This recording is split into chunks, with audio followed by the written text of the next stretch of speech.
Charles s'il te plaît soo mënee ñëw génneel ñu Salma ci biir studio bi ñu liggéey si jàmm ak salaam dinañu arrange parce que day dugg di def lu ko neex.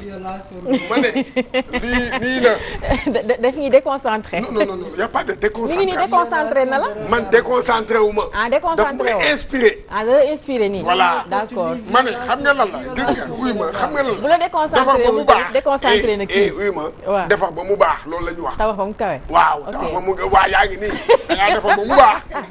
voilà waaw léegi nag après bu sax nga bëgg nag léegi nag loo bëgg. dara. ah waaw léegi nag waaw kenn amul droit waaye def nu waay yow. d'accord ma ne yàlla bu la may yenn yii dañ koy wane. Salma fëlaale sànni ko def la saf mu jeex. Khoudoss waa. non non mais ah déet non am xoolal yaa moom. gis nga lii laay waxati Salma da nga perturber nit ñi. non Salma li mu def dafa baax. Khoudoss nañu immobilier dégg nga ñu bàyyi la nga waxtaan ak. lii mooy indi immobilier nag lii mooy indi kër nag immobilier lii mooy indi kër. waaw moo jiitu ci kër. voilà lii bu nekkee ci kër gi day baax. naa la la parole sama yoon nekkatu si instant non c'est que Salma vraiment nag Salma voilà. Salma daal moo fi nekk. alors Babacar Sarr.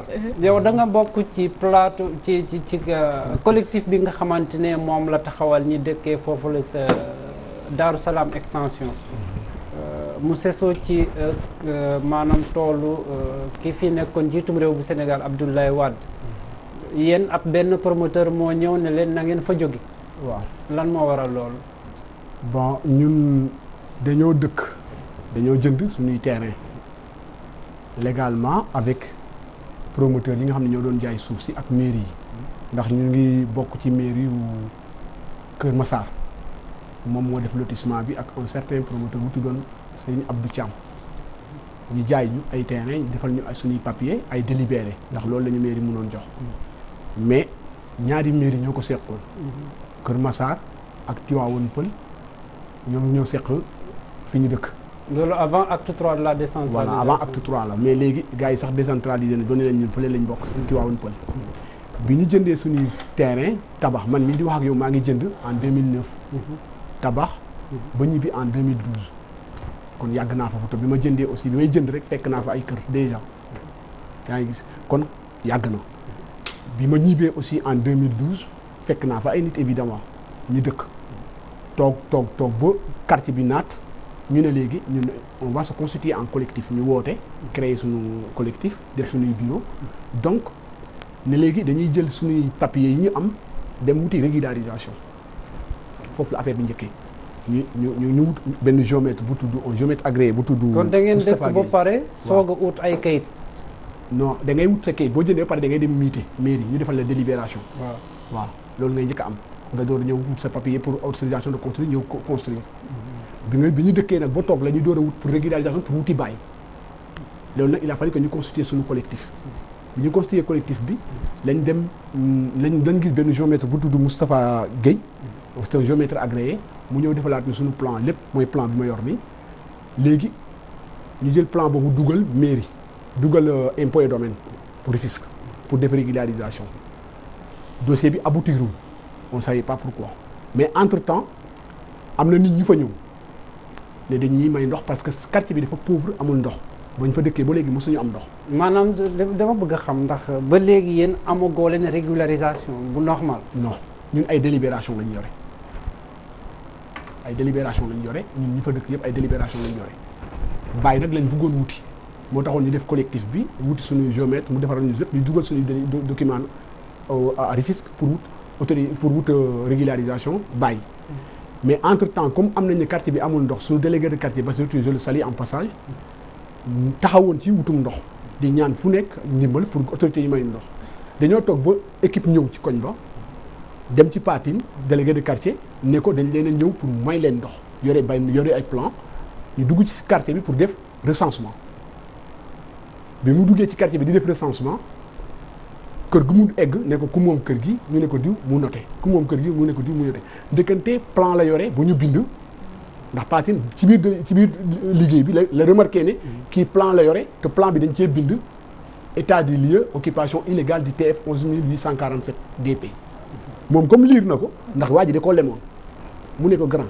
plan bi nga yor lan la j'ai vu nga bind occupation illégale du terrain yaa ngi gis affaire bi jaaxal ko mais bon waa ji ne ko man daal ndox laa leen di wutal ndox moom laa leen may si bon. ñu sympathiser prétexte ndox la. voilà la ñëwee pour mun a xam ni mun a xam ni ñu dëkkee mun a xam nit ñi. mun a xam turu nit ñi. donc prétexte ndox boobu la indi. entre temps bon bi ñu gisee loolu aussi ñu woote collectif bi ne am na lu xew te kon xamuñu li xew te gis nañ loolu nañ jóg vérifier ñun suñu autorisation suñu régulation bi ñu dugaloon fan la toll. ci laa dem Rufisque personnellement man maa dem Rufisque ci seet le conservateur toog ak moom mu ne ma plan bi nga ma indil ak TF bi ñu ci bind ndax 11847 R lañ ci bindoon R ça veut dire Rufisque. léegi ñu bind DP. bi ñu bindee R bi li indi DP bi dinaa la ko expliquer R bi lañ bindoon nii. ñu dem Rufisque ndax R Rufisque la bi ñu toogee conservateur mu ne ñu R bi moomu leen ko mais R bi benn titre foncier bu nekk daaru cubb la kon du yéen mais comme seen géomètre liggéey na liggéey bi ba pare dellu leen foofu mu dindi R bi bàyyi coordonnées yi ngeen delluwaat cadastre ñu dugal coordonnées yi xam fi ngeen nekk bi ñu defee loolu ñu delluwaat cadastre dugal coordonnées yi xool nañu yéen bokku leen ci ñun nekku leen suñu base de données ma ne ko mu ne woon ma ne ko léegi kon ñun fan lañ nekk parce que dañoo bëgg a xam ndax dañoo dugal régulation boo xam ne aboutirul te xamuñu li xew te comme gis nañu gars yi ngi démarché ñu def noonu automatiquement dem Pikine bi ñu eggee Pikine ñu boole ñu foofu ak benn femme bi xool ñu dañoo egsi rek mu ne ma ñu automatiquement mu ne ma xam naa dossier bi lii la ma wax ndax man mii maa demoon mu ne ma xam naa dossier bi lii du R mais DP la fa la DP bi jógee. lan mooy DP. DP ça veut dire que Dakar Pikine. D'accord. mu ne DP la kon à comprendre que 11847 bi nekkatul Rufisque mais Pikine la te 11847 bi mooy toolu Ablaye Wade ex-président de la République mooy toolam bi moom mooy titre foncier boobu 11847 bi bon mu ne ñu TF bi sax dañ kaa jaay ma ne ko comment ça mu ne ma yéen fi ngeen nekk ak TF toolu Ablaye Wade yëpp dañ kaa jaay benn nit ko jënd. ma ne ko kan moo ko jënd. procédure régularisation boobu ban at ngeen ko doon def. bon yàggul trop nag je pense que bi ma tuxusee en 2012 ay 2013 yooyu lañ ko def ndax yàggul trop ñu dugal ko. ok léegi promoteur bi ñëw en 2019. promoteur bi en 2019 la ñëw ndax bi mu defee loolu ma laaj ko kan moo ko jënd. kon yéen depuis 2013 2014 yéen a ngi toog te régularisation aboutirul ngeen toog di fa dëkkee tranquillement quoi. waaw tranquillement yaakaar ne dossier bi mu ngi en cours parce que ñun pour ñun dossier bi mu ngi en cours c'était quelque chose qui n'est pas rapide noonu lañ defoon ndax dañ ko tegoon ci ay loxo yaa ngi comprendre looloo tax ñu toog mais nag bi waa ji indee document boobu ñu gis li mu bind looloo tax ñu jógaat ci dossier bi ñu ne noonu nan dem xooli lii loolu tax bi ñu defee loolu ba dem fa waa ji ne ma xam naa ki moom TF bi mais mënuma la kaa wax pour des secrets professionnels ma ne ko ok ma dem ci caisse ba automatiquement dugal ce qu'on appelle droit réel pour xam kan moom TF bi sur le DP ma dugal droit réel bi ma dugalee droit réel bi génn mais na mu génnee def ma jaaxal ba ma ko dugalee mu ne ma vendredi prochain ngay ñëw ndax vendredi laa ko dugal ça va donc ça va faire une semaine ma dem vendredi ba ma ko jëlijee tombeek ouverture Massalikul Jinaan bi passé ñu ne ma nit ñi ñëwuñu dañoo dem Massalikul Jinaan julli juma mais da ngay ñëw bu lundi man leen amul problème ma dem lundi ba aussi ma fajaru dem foofu ba ma egsee ci caisse bi ne sama droit réel laa jël si pour xam kan moom titre foncier bi ñuy accusé ni ñoom ñoo ko kii bi mu nee sa titre foncier sa droit réel génnul mais demal bureau 18 ma dem bureau 18 maa mis en rapport avec un certain gars boo xam ne bëgguma wax turam ma dem ci waa jooju maa ngi koy xaar 7 heures 8 heures ci ngoon ci suba ba 13 heures ba gars yi jël pause waa ji di may romb de gauche à droite lu ne ma def grimacé naa ko pour waa ji xam ne yàkkamti na mais mu ne ma xaaral rek dafa mujj xam ne sonn naa ci taxaw bi ndax amul seen fu nit toog mu ne ma kaay toog sama place ma toog ci place am di koy xaar ba mu pare mu ñëw ci man bi mu ñëwee ma jox ko samay papier reçu bi ma vayee woon mu ne ma sa droit réel génn na mu ngi nii mu génnee ko won ma ko d'ailleurs droit réel baa ngi nii mu génnee ko won ma ko ne ma mais duma la ko jox ma ne ko lu tax mu ne ma dama ci pareegul dama ciy liggéey dafa am lu ma ci war a vérifier mais suba na nga ñëwaat mardi ma ne ko baax na ma dem ñibbi mardi ba ma ñëwaat dama ñëw ci mardi bi pour dugg ci impôt et domaine pour récupérer si ko ndax normalement war na ko transférer caisse. ba may dugg impôt et domaine rek la ma sama délégué de quartier woo ne ma gars yi indi nañ assignation mu nekk benn coïncidence pour man looloo téye woon mu bañ ma ko jox démb dafa xaw a coïncider. mooy assignation promoteur bi. première assignation promoteur bi. bi droit réel bi génne aussi on a vérifié mu nekk SCI Darou Salam mooy société immobilière Darou Salam bi ñu vérifié ñu ne Serigne Abdou Dia moo ko moom borom Sénico mooy directeur général Sénico ñoo ko moom. ñu xool mu ngi ko jënd en 2015 en 2015 la jënd titre foncier bi. te mu ngi jënd aussi mu ngi jënd 8 hectares. 8 hectares la jënd moom lañ bind ci droit réel bi moo nekk ni 8 hectares la ci droit réel bi léegi ñun ñu ngi installé wu sur 5 hectares suñ terrain bi cité bi sur 5 hectares la installé wu. ce qui veut dire léegi yéen fi ngeen dëkkee yëpp. waaw moom daal. voilà moom moo ko jënd depuis 2015. waaw depuis 2015 c'est-à-dire moom dafa jënd toolu Ablaye Wade bi. bi mu clôturé ndax Ablaye Wade dafa clôturé toolam. ñun nag nekkuñu ci clôture yu Ablaye Wade sori nañ clôture bi mais dafa mel ni daa jënd tool bi jënd ginnaaw tool bi. loolu nag aussi j'interpelle le président de la République l'ancien président Maître Wade son excellence bu ci mënee rebondir mu rebondir ci parce que c'est les 245 familles ñoom ñoo menacé d'expulsion ak de diminution des murs ndax waa ji loolu la bind ci assignation dafa bind ne pour jouer aussi sur l'esprit de l'avocat dafa bind ne ay murs ñoo fa nekk bindul ne sax ay kër fa nekk te foofu ay immeubles ñoo fa nekk ay R+3 R+4 R+5 ay immeubles ñoo fa nekk dëkkuwaay bu fees la te boo xoolee 245 parcelles chaque parcelle au minimum il peut y avoir 5 personnes ci biir ndax dina am papa maman les enfants nga multiplié ko par 245 personnes ñaata population ñoo fa nekk kon fii adduna nit ñoo fi nekk. mais man dafa am li ma xaw a jaaxal tuuti ci ni ngay expliquer parce que clôture toolu Ablaye Wade bi ay 2004 2005 je pense bien. waaw yéen a ngi ñëw dëkkee foofu je pense bien vers 2008 comme ça. moom mu xaar ba 2015 jënd titre foncier bi. yéen depuis 2013 2014 yéen a ngi dugal procédure de régularisation. amoo leen ku ngeen toog ba 2009 yéen itam soog a déclenché waat procédure yi. est-ce que quelque part yéen itam footoo leen xamoo leen woon fi ngeen toog amoo leen fa droit. non mënuñu foog ne amuñu fa droit du fait que fi ñu jëndee ay autorités administratives ñoo ñu jaay. ay autorités administratives ñoo ñu jaay ñoo xam ne ils ont été mandatés par l'État ñoo fa nekkal État. toogal fi État mooy maire yi. cadastre maire moo signé suñuy délibéré ak les préfets ñoo ko signé. je pense que ñooñu aussi am nañ pouvoir mun a signé papier yooyu ndax loolu taxoon ñu joxoon leen suuf si ñu koy morcel yu koy jaay. yaakaar naa ne affaire titre foncier récemment la mais ñoom ñoo doon jaay kër yi. léegi c'est que man xam nga lu ma bëgg a laaj dans tout ça. damay laaj ndax yow boo jëndee terrain balaa nga ci mën a tabax damay laaj ndax da ngay am titre foncier ba pare. soog a tabax wala boo amee délibéré rek war ngaa mën a tabax man.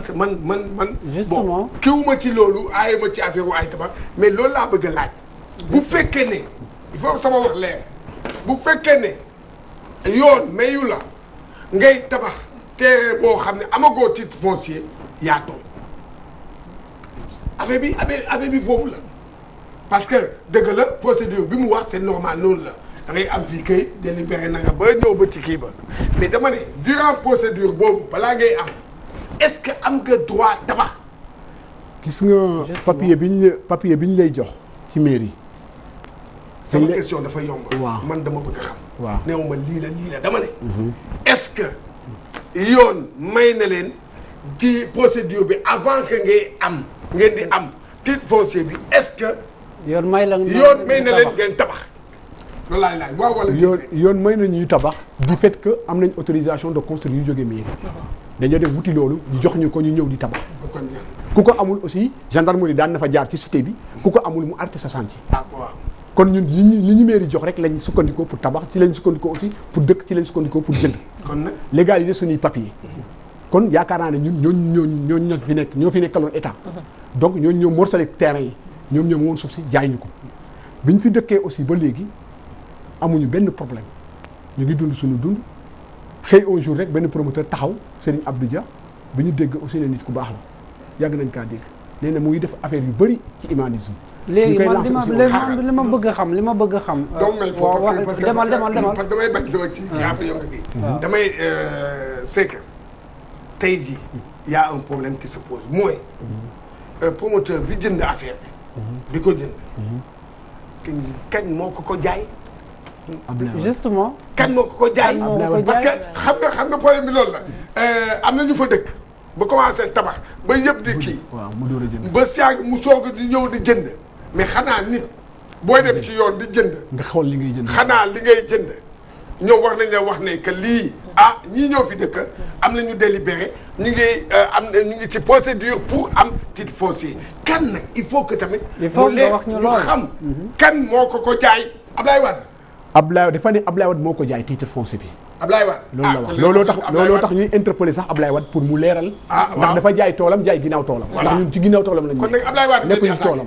ñu ngi interpeller Ablaye Wade. voilà son excellence pour mu intervenir ci dossier bi. parce que c'est un dossier qui est très sensible. 245 familles ñoom lañ nar a génne ci biti toj seen i kër. donc bi loolu amee aussi première assignation bi ñun dañoo dawoon wuti ay wàllu. bind nañ présidence bind nañ autorité yëpp waa présidence maa ngi leen di féliciter ndax réagir nañu. li ñu wax dañoo réagir interpeller avocat wu mais SCI Darou Salam. bi ñu ko interpeller dañ ko wax ne sussoiral sa procédure. mu sussoir procédure mooy première assignation wax na ko loolu. léegi non dafa am leneen lu xew ci diggante bi. am na leneen lu ci xew. bi ko présidence waxee mu sussoir procédure bi dafa taxaw. première assignation bi mu njëkkoon dugal le 2 octobre pour le 23. enroulé wu ko da ko sussoir parce que président da ko interpellé ci dossier bi pour mu sussoir procès bi mu sussoir ko de ce fait que ñu xool leen document la détenir mu fournir ko waa présidence xool mais ils n'ont pas réagi peut-être xëy na ñu ngi ci liggéey bi wala ñu ngi xool li ñu war a xool entre temps aussi peut-être le gars est un peu pressé mu dugalaat beneen assignation le 2 novembre la ñu indiwaat deuxième assignation pour ñu wuy ji le 13 demoon nañ wuy ji nag tribunal le 13 bi ñu eggee aussi ñu jël suñu avocat parce que il faut que ñu constituer un pool d'avocats pour mun a défendre ndax mënuñu défendre suñu bopp. bi ñu jëlee suñu avocat aussi suñu avocat dafa demander renvoi. renvoi bi mu ngi war a nekk le 27 bii di ñëw. léegi lan mooy la position des autorités locales mooy maanaam mairie bi préfet beeg par rapport ak seen légitimité par rapport ak. promoteur bi mairie bi saisir nañ leen ndax foofu lañ dëkk bi ñu jotee suñu assignation mairie lañ njëkk a saisir. ñi nga xam ne ñoo ñu yilif. lu mu lañ ci wax. bon il a pris l'assignation bokk ak ñun problème yi wan ñu carrément kate dinaa ko lijjanti maa ngi ci. non problème bi du lijjanti dafa leen war a wax ndax yéen am dégg wala promoteur bi moom moo am dégg je pense que. waaw xam nga actuellement jarul ay tourner autour du pot dafa leen war a wax naan que ne promoteur bi amul droit di leen déloger foofu. wala yéen am wala droit di leen fa dëkk si et pas d'autres explications xam nga li tax ñu jàpp ñun dañoo am dëgg. non man damay laajte. ñu bàyyi ko mu dama koy laaj. position autorité yi lan la. position autorité yi mooy il se bat de notre côté. parce que ñoom dañoo jàpp ne ñun fi ñu toog titre état lañ toog kon titre état bi ci lañ mun a def papier am ci bàyyi loolu mooy titre état. titre état nag buñ ci toogee ba autorité yi jox ñu ko ñoom jàpp nañ ne fi ñu toog légal na. léegi nag bu promoteur jógee fële ak titre foncier bi ñu bëgg a attaquer suñu titre état kon il a pris titre état bi def ko titre privé. kon dans ce cas am na lu ñu fi war a leeral. du moment où présidence ñoom boo xoolee d'après li mu wax nekk na ci seen côté mën nañ am xel bu dal que ni problème bi dina réglé wu et que 245 familles yooyu noonu nga xamante ne fas yéene nañ leen expulsé foofu loolu yëpp du ci am. incha allah Khoudoss si ñu ngi lay daal di jaajëfal waxtu bi moo ñu dab. ñu bàyyi rapidement Babacar moom mu daal di tàggatoo rapidement. waaw li may tàggatool mooy may lancer appel à présidence de la République. ma nga xam ne moo yilif adduna bi Sénégal yëpp. voilà mu wàlluñu. mu wàlluñu mook Marième Sall jabaram. waaw la première dame. d'accord son excellence ñu ngi koy ñaan mu wàlluñu parce que moom rek moo mun a àtte lii. d'accord dinañ leen wàllu bu baax et que problème bi dina réglé wu président Ablaye Wade aussi ñu ngi ko ci interpellé. mu leeral maa ngi lay jaajëfal di la jox rendez-vous lundi prochain incha allah ci beneen. Ablaye Wade moo mën a leeral lii de. bu ñëwee wàllum immobilier léegi-léegi ñu daal di ñëw ci biir rubrique économie. Ablaye Wade daal